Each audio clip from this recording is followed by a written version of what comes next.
Alors, cette vidéo, je vais l'intituler entraînement traumatique, non traumatique, appliqué au sport d'endurance. Alors, ça va être le sujet de la vidéo, peut-être pas le titre. Alors déjà, ce concept, je le dérive d'un concept de Gundil. Alors je crois qu'il en parle dans la méthode de Lavier 3, mais je suis pas sûr, je m'en rappelle plus. Je peux pas être sûr. Je m'en rappelle plus exactement. Donc le concept, c'est que on va faire une séance avec soit un volume, soit une intensité élevée, donc qui va demander beaucoup de récupération par la suite, nerveuse, musculaire, tendineuse, etc. Et d'enchaîner par la suite des séances non traumatiques.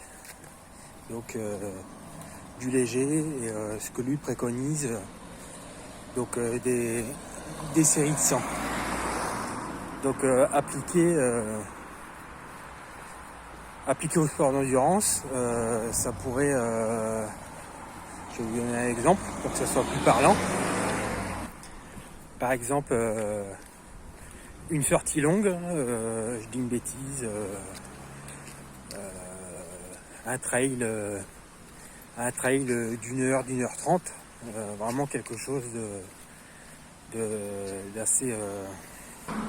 d'assez traumatisant en termes de durée, donc de volume, et avec les dénivelés assez, ça dépend comment on gère le dénivelé, mais assez intensif. Donc ça va s'apparenter à une séance traumatique. Et puis le lendemain, par exemple, faire une séance non traumatique, par exemple 30 minutes en endurance fondamentale, par exemple.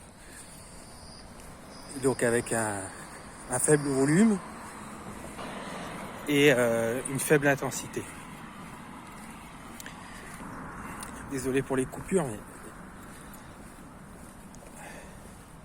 il y a énormément de bagnoles. Donc en fonction de sa récupération, des sensations, on enchaîne avec une séance avec plus d'intensité. En gros, ça fait les montagnes russes. Si on devait représenter ça sur un graphique, ça ferait haut, bas, au niveau de la courbe, et ça définirait les entraînements. En haut de la courbe, des entraînements intensifs, en bas de la courbe, des entraînements assez faibles. Donc ce style de programmation, c'est intéressant pour pouvoir s'entraîner quotidiennement, sans se mettre dans le rouge, et progresser, parce que en s'entraînant comme ça permet de travailler sur différentes qualités physiques. Des qualités physiques qui seront travaillées dans la haute intensité, et d'autres qualités qui seront travaillées dans la basse ou la moyenne. C'est une question de...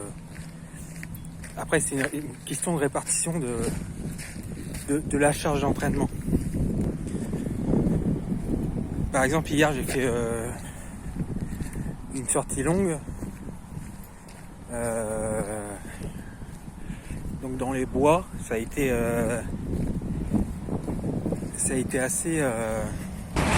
assez intense au niveau du... Je vais mettre un peu plus d'une heure et quart. 1h30, 1h15, je sais pas exactement, mais portable il a plus de batterie, ce travail il n'a pas enregistré.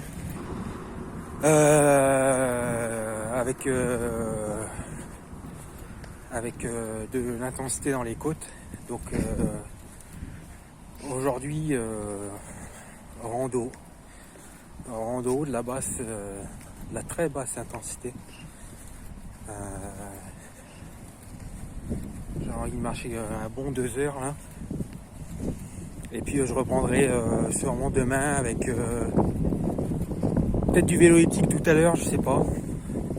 Pour justement cette notion de non traumatique, donc de ne pas mettre d'impact.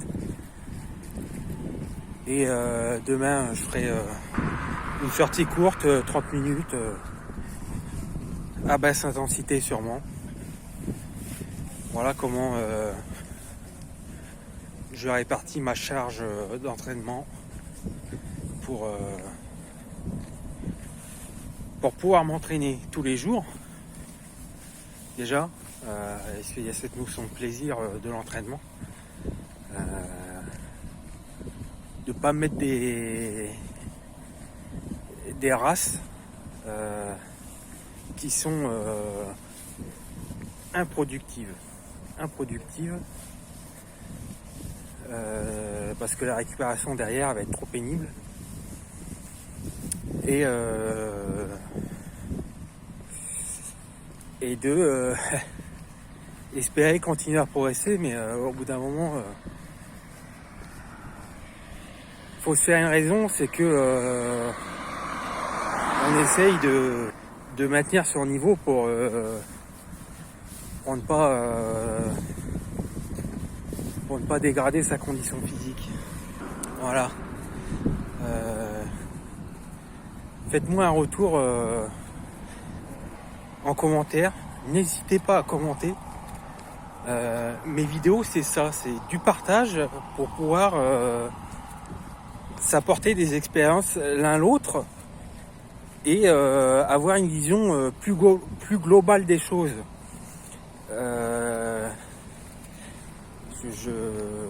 Moi, quand je regarde une vidéo, j'ai toujours des questions. Je m'éloigne du sujet principal, mais j'ai toujours des questions parce que y a toujours quelque chose que je ne sais pas ou qui m'a intrigué dans la vidéo. Donc n'hésitez pas à partager dans les commentaires. Voilà.